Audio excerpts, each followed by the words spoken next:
Hey everybody, and welcome to Ricky's Rockin' Reviews. I'm your host Ricky, and I wanted to take a look at the stuff I got for January 2022 because a collector's hunger is never fulfilled. So we'll start with a convention I went to in the middle of January, Ekman's Card, Comic, and Toy Show. I met some really cool people there, and I found this guy who was getting a bunch of books that were from a library and making them look nice and pretty and refurbishing them. He made sure everything was all nice and protected in plastics. One of the books that caught my eye was Batman and the Signal. I haven't really heard of this character before, but I really like the way the costume looks. I read a little bit of the back. It says Gotham's newest defender steps into the light. This is by Scott Snyder, Tony Patrick, with art by Cully Hammer, Declan Shalvey, and Francisco Francavilla. And this collects Batman and the Signal 1 through 3, as well as stories Roll Call from New Talent Showcase 2017 number 1, and The Cursed Wheel from All-Star Batman numbers 1 through 4 and numbers 6 through 9. So really, I've always liked yellow, and this costume looks really cool. So I got it just off looks alone, so I totally judged the book by its cover. Got this for $7. Gonna take a look at the artwork right now. Pretty cool, nice glossy pages. Check that out.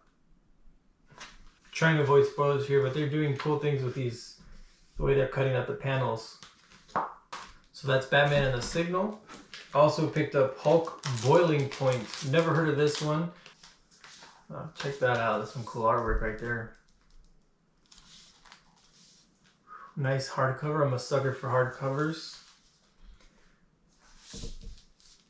And this is collecting the Incredible Hulk run from 2000, numbers 40 through 49. What does it take to push a man past this boiling point?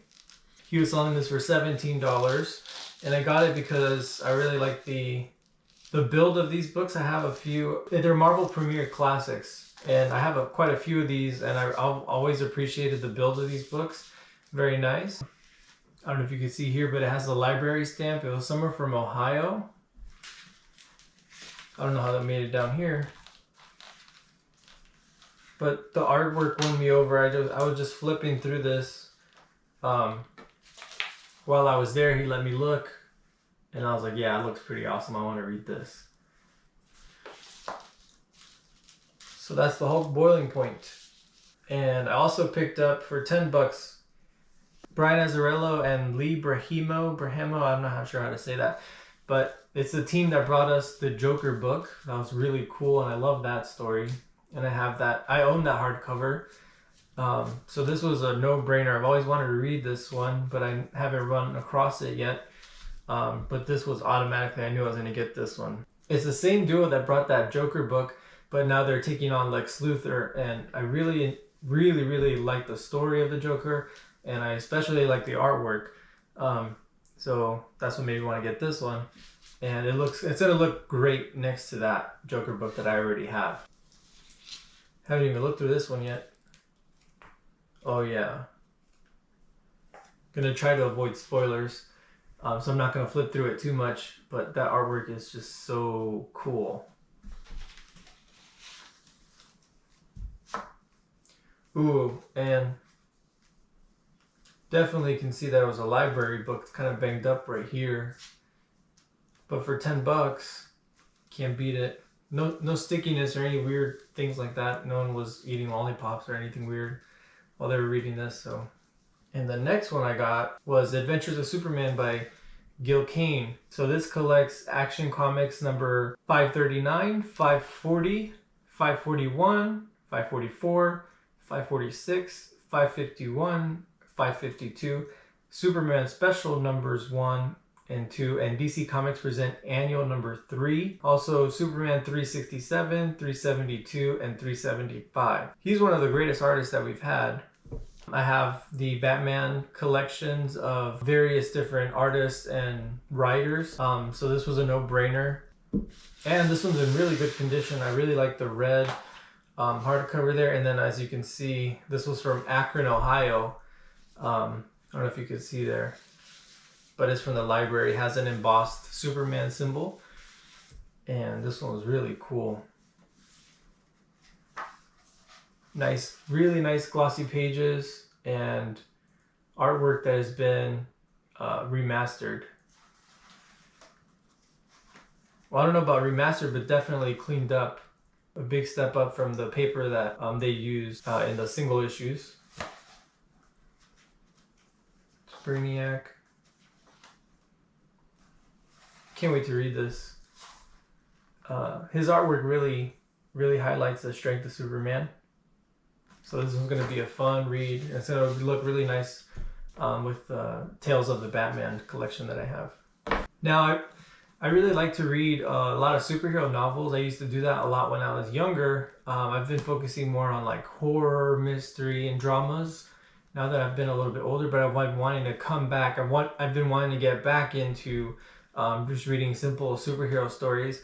And this guy had a bunch of novels, of superhero pocketbooks that I was familiar with, a lot of them that I already had, but he also happened to have a really good set of the Doomsday trilogy. They were like team-ups between Spider-Man and various other characters. So the first one is a team-up between Spider-Man and the Hulk, and it's called Rampage. And I started reading this one already. I'm about halfway through, and it's really fun. You know, you turn off your brain, but there's actually some really good writing on this, and I'll do a review of each of these novels. It's really nice to get back to reading stories like this. It's different from reading a comic book. You get to come up with everything you would see in the artwork in the comics, but you just get to kind of make it up in your head the way you would like to, and it's really fun. And it's been a long time since I've read a superhero story in novel form. So that's Rampage. The second book is Spider-Man teaming up with Iron Man, called Sabotage. Really nice condition. And then the last one is called Wreckage, and it's Spider-Man teaming up with the Fantastic Four. So to round everything off, what a perfect way to cap it off. I don't want to wait till the end. I just want to show off these omnibus that I got. First one I have here is Cloak and Dagger Volume 1. And this collects so much, I'm not even going to list it. But here are all the covers of everything it collects here in the back. And these two omnibus that I have here, they're still in the wrapping, and I'm probably going to keep them that way because I'm moving soon and it's just extra protection. But this one I got off of Amazon from a third party because it's out of print. So I had to pay a little bit more, but from everything I've seen, I really like the artwork and the story. I even like the TV show that was on. Was it on Freeform or Hulu? I actually liked that one, and so I really like these characters. Their power set is really cool. They have a unique dynamic. So this one retailed for $100, and usually with things like in-stock trades or cheapgraphicnovels.com, you can get it at a discount. But I ended up just getting it at market value. What I was curious about though is that this has a remainder mark or an overstock mark, and they mentioned that in the listing at Amazon. So I didn't mind, but it's weird that this is out of print yet it still had that mark. But I'm just grateful I got it because now they're going for like $158 on Amazon.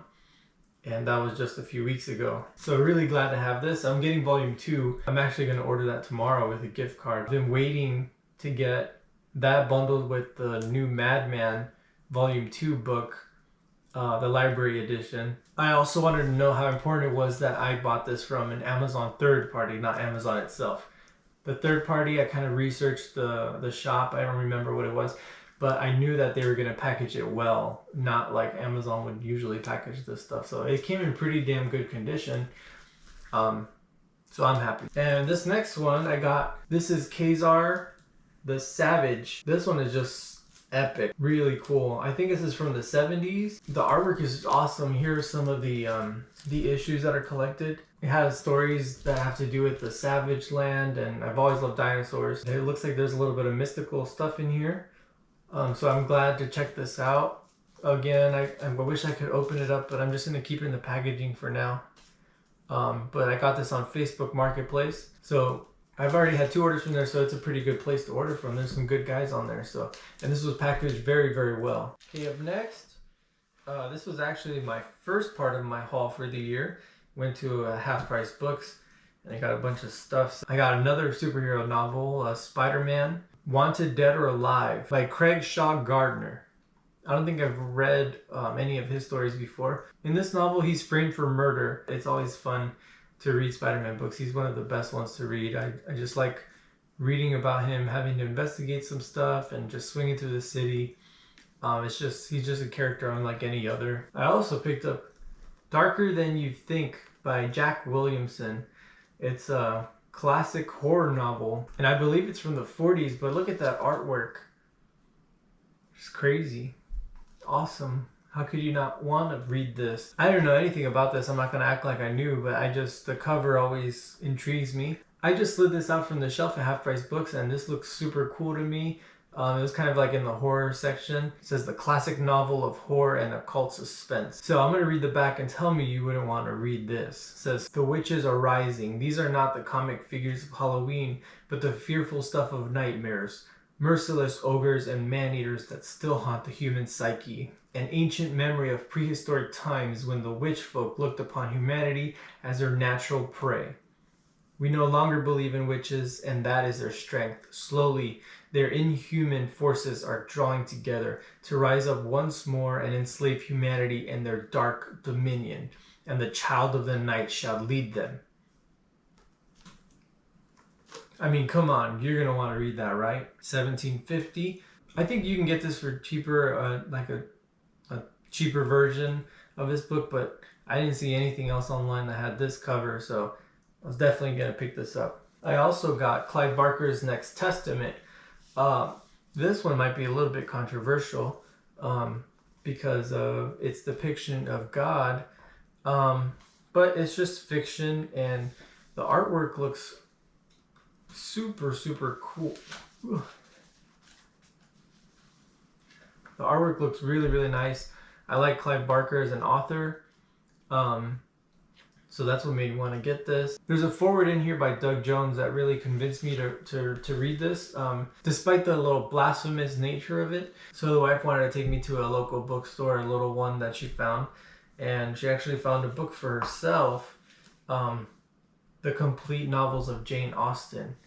It has Sense and Sensibility, Pride and Prejudice, Mansfield Park, Emma, Northanger Abbey, and Persuasion.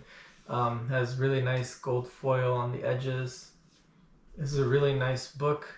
Really intricate details on the cover and the back as well as the spine. For any book nerds out there, you need Jane Austen to complete your collection. Emma from 2020, starring Anya Taylor-Joy, was one of my favorite movies of the year. It might have been my favorite of that year.